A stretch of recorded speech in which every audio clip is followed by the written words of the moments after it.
Hello friends, welcome to the Vicky Notes tutorial.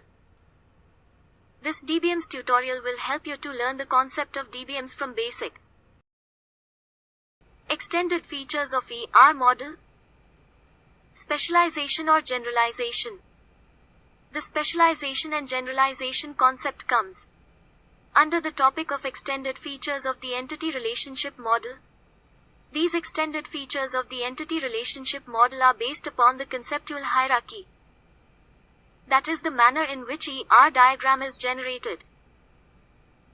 View of that ER diagram is termed as either the specialization or generalization. Specialization. Specialization in general terms is a process of mastering a specific domain. But with respect to ER model, specialization is the procedure to split up the entities into further sub-entities on the basis of their functionalities, specialities and features. This process is a top-to-down approach. For example, in a database of hospital, a person can either be a doctor, staff or patient, which can be spirited according to their functions and specialties. Generalization.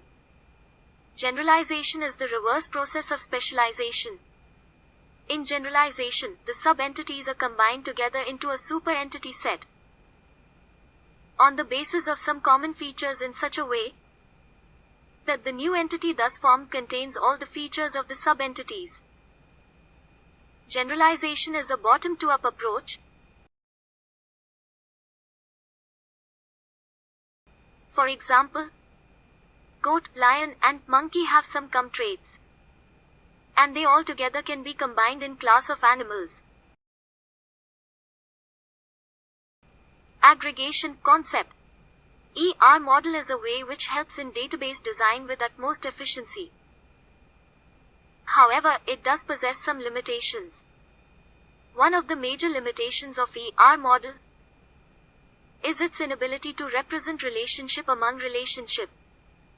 In order to represent ternary relationship, it can be represented using ER model, but a lot of redundancies will arise. Hence, the concept of aggregation is used to remove these redundancies. Thank you so much friends for watching my video lectures.